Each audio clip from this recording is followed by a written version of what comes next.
Quan was born in a village full of people with superpowers called attractors. But instead of being celebrated for their unique abilities, attractors were feared and hunted by others. Because of this, Quan's clan had to live in isolation to protect themselves and hide their powers. Despite being forced to live in solitude, Quan and his little brother Toa had a happy childhood. Toa had a kind heart and always believed that one day, the world would be peaceful and free from discrimination. However, one day Toa did a good deed by healing the wounded leg of an outsider. Unfortunately, this act of kindness backfired, and the warriors attacked and killed everyone. Quan was out and returned to find his entire clan had been wiped out. Devastated by the loss of his family and overcome with anger, Quan's powers were awakened for the first time.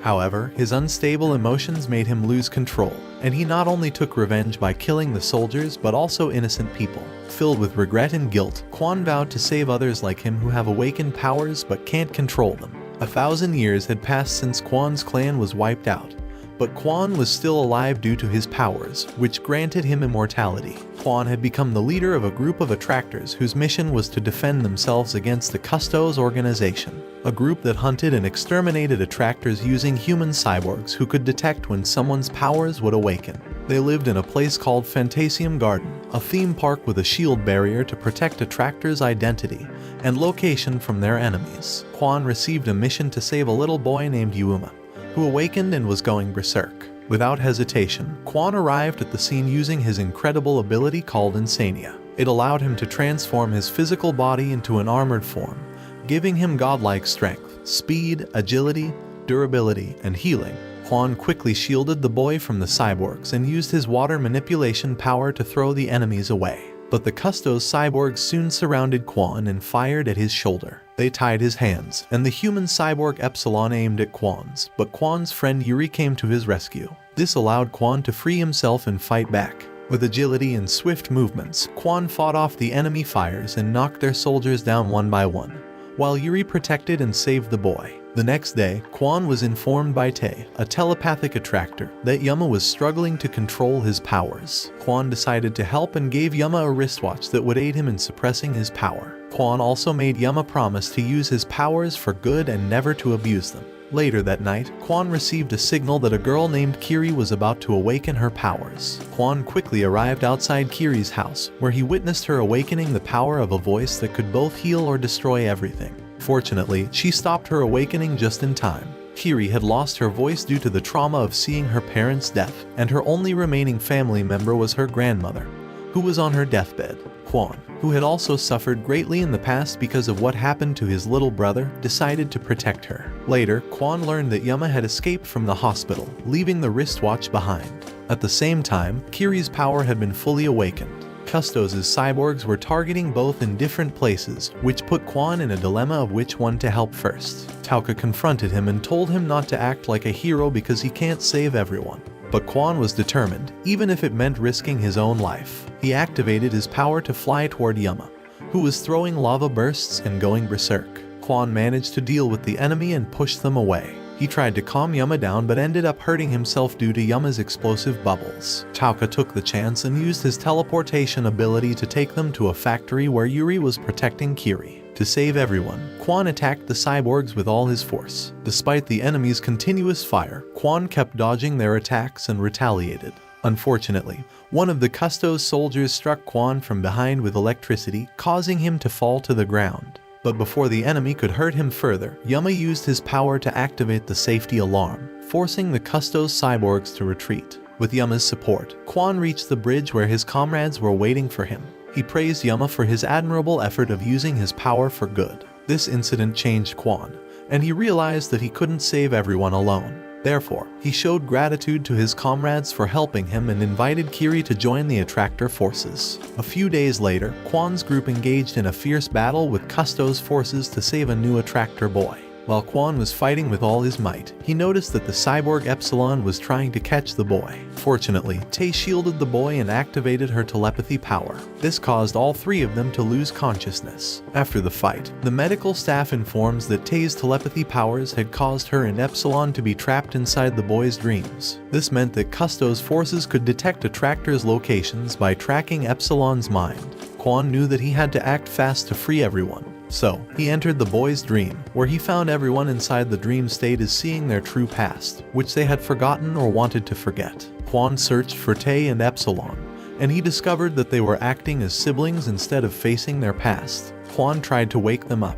but he suddenly saw glimpses of his days with Toa. As Kwon relived his painful past in a loop, it shattered him to the point that he lost control. As a result, everyone inside the dream state and outside saw through his past. This forced Kwon to not only free himself from trapped memories, but also make Tae and Epsilon face the reality of their past. Together, they confronted the boy who created the fantasy world. As Tae and Kwon encouraged the kid to be a hero, the dream state shattered, allowing everyone to break free. Kwon returned to the theme park and walked down the street, reflecting on his goals when he suddenly heard Tae scream for help.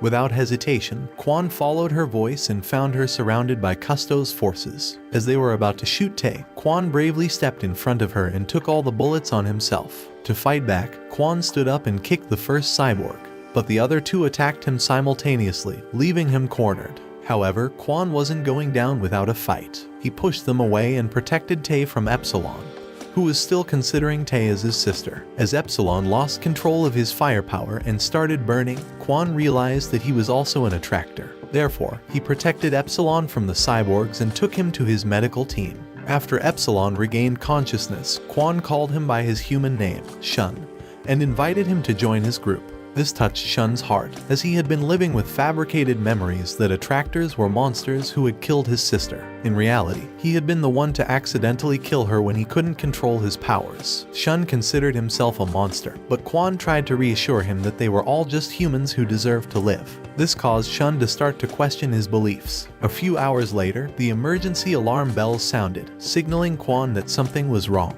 He quickly found Shun breaking the protective shield of the theme park, exposing their location. In his armored form, Kwon hit Shun, but he stopped the attack and pushed Kwon back with full force. Realizing that Shun was being controlled by Cousteau's, Kwon threw rocks at him, but Shun rushed forward and kept punching him. To save others, Kwon broke the roof glass and tried to run away, but Shun kicked him with such force that he fell to the ground outside. As Kwon stood up, Shun attempted to punch him, but Kwon dodged the attack and grabbed Shun from behind. Their fight was interrupted by the arrival of Cousteau's cyborgs, who shot Kwon, causing him to bleed and be unable to protect anyone.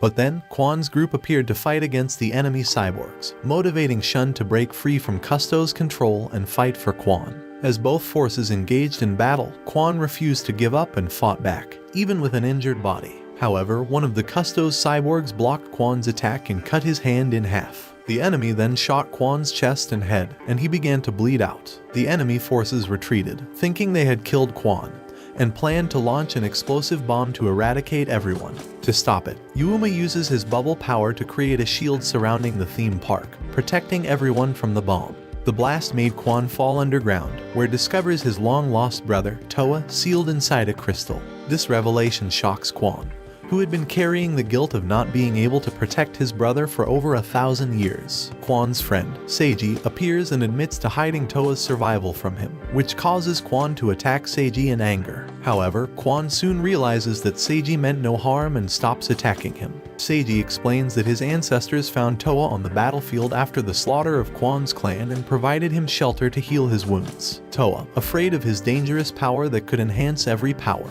so he sealed himself in the crystal to prevent others from capturing him and using his abilities. From that day on, Seiji's family has been protecting Toa. Kwon is devastated to learn that his brother sacrificed himself to make him immortal and had been hidden from him for so long. Kamishiro, the commander of the Cousteau's forces, swoops into the scene. Kwon, overhearing that Cousteau's cyborgs are storming the building where his buddies are hiding, springs into action and races to rescue his friends faster than a cheetah on roller skates. Upon arriving at the battlefield, Kwon hurls an electrifying spear straight at a cyborg who's got Shun in a chokehold.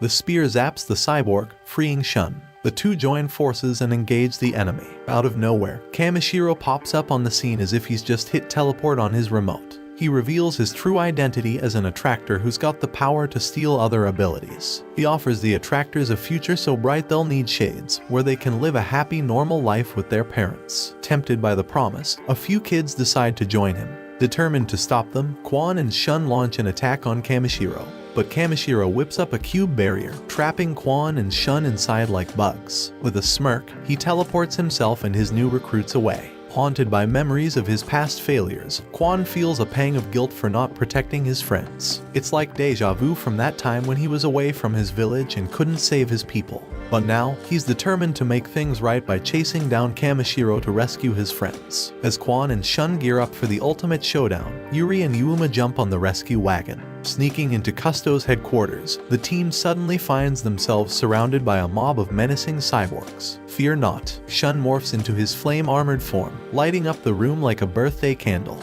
With the cyborgs distracted, Quan and the others blaze forward, ready to save their comrades. Quan gets separated from his squad and reaches the commander's office. There he discovers his brother, wide awake but still encased in the crystal.